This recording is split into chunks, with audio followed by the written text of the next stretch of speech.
I actually use a zoom lens most of the time. For Nikon, the 24-105 from Sigma, really excellent quality and very versatile.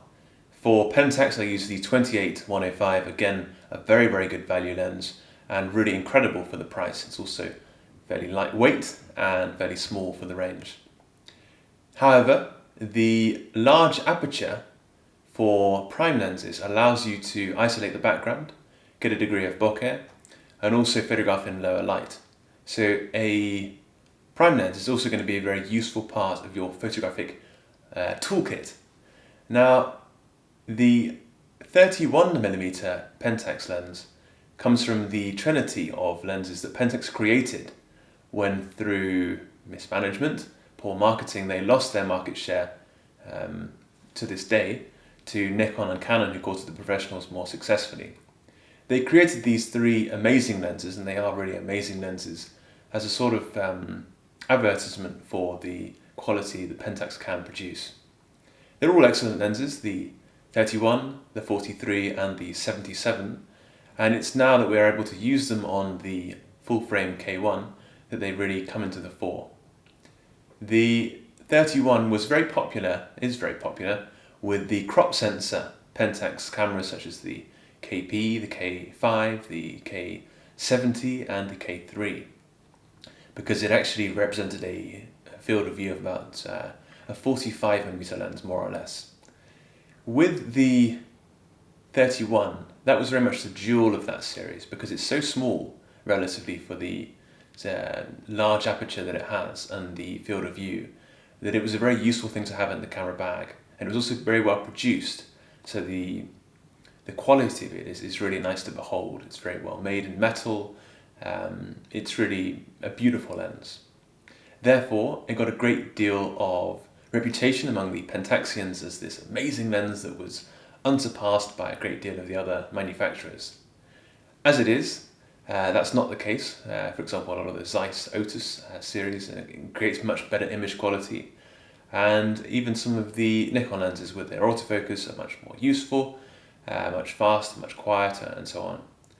The competition that's come since, and the most important competition, is not the Pentax lenses, the 35 2.4, the 35 f2.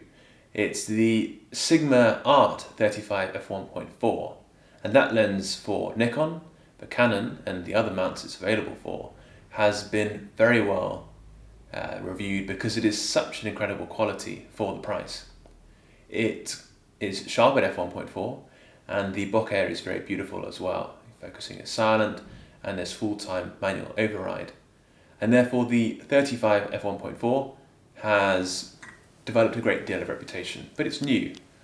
The comparison I'm going to do is between these two lenses, the 31, the traditional king of the Pentax system, and the new Sigma 35 f1.4 Art. I'm going to show you what I thought about them, I'm going to show you some comparisons between them, and I'm going to show you also what I chose in the end. So we have the Sigma 35, the Pentax 31, and you'll already see that the boxes are much smaller. Let's get the lenses out.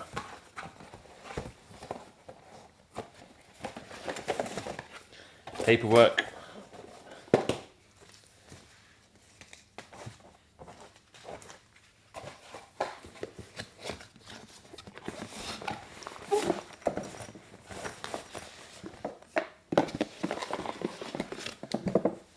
Paperwork. So these are the two cases. You'll see that this is much smaller, the 31 compared to the Sigma. And this case is also soft leather, feels much nicer in the hand, and it's compressible, so you'll fit in your bag really nicely. The bottom of the case is fairly tough, and it has that drawstring. This one will fit on your belt. Zips are good. And this one offers more protection for the lens.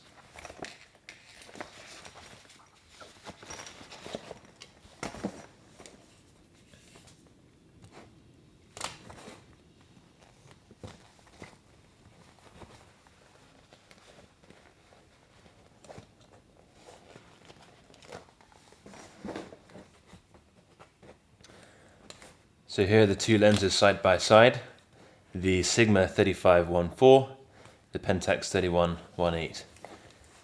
These are the size of my hands.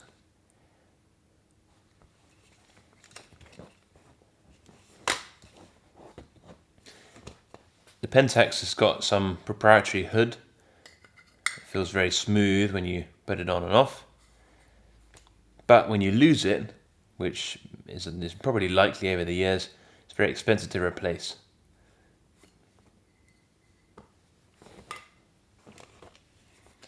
The Sigma has a normal lens hood, 62mm.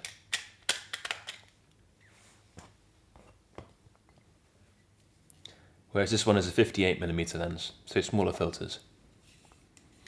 The lens hood on the 31 is built in, whereas the Sigma 35 is detachable. Look at the size difference in the two lenses.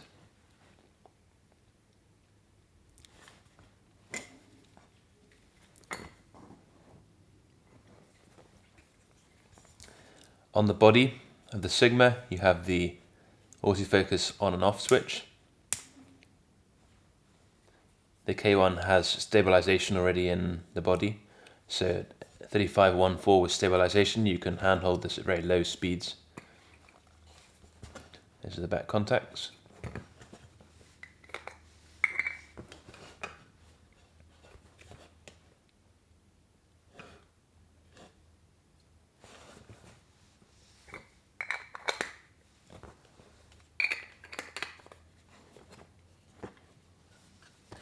The manual focus on the Sigma has a bit of play, so you have to go this far until you can actually reach the end, and then it'll go past infinity. Same this way. Feels okay, doesn't feel amazing. Whereas the Pentax, first of all, it's more audible,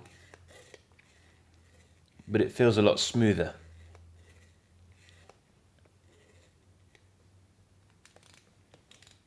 Of course, the Pentax 31mm has the Aperture ring.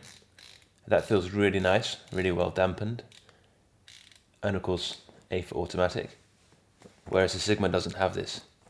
What this means is that you can use this on an older film camera.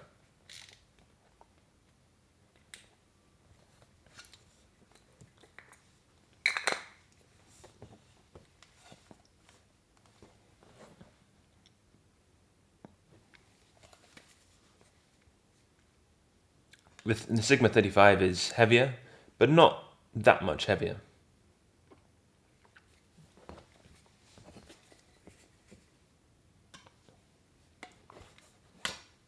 The main thing here is the size and the maximum aperture. So the reason to get this one is the image quality is better. It's a better lens, but this one is so much smaller. That's a really big argument for it. As a single lens to have in your camera, it's going to be a really good option. This one, much larger, and therefore not necessarily something you'd want to have on your camera all the time. Now here's what the 31mm looks like when it's mounted on a Pentax K1.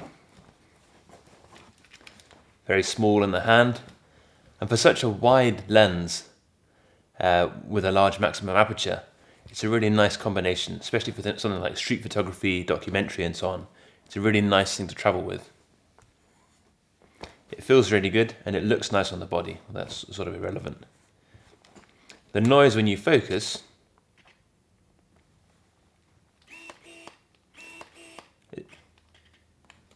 I don't like it. It's not a bad noise. I don't want to have it making that noise necessarily. It's going to alert anybody to when you're photographing. There is a lot of vignetting at f1.8, although the lens is sharp.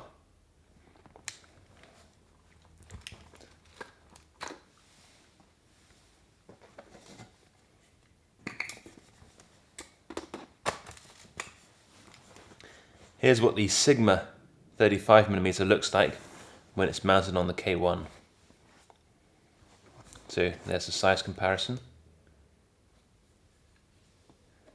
A much larger lens. It feels a little bit front heavy, but not massively so, because the K1 is already quite a heavy camera.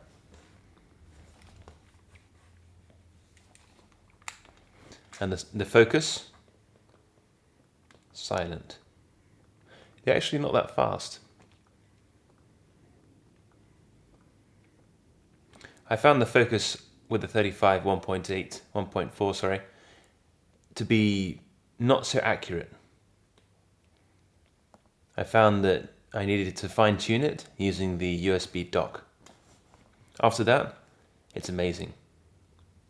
The Sigma 35mm is a better lens. It has better image quality.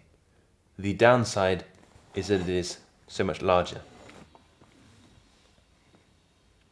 What did I choose?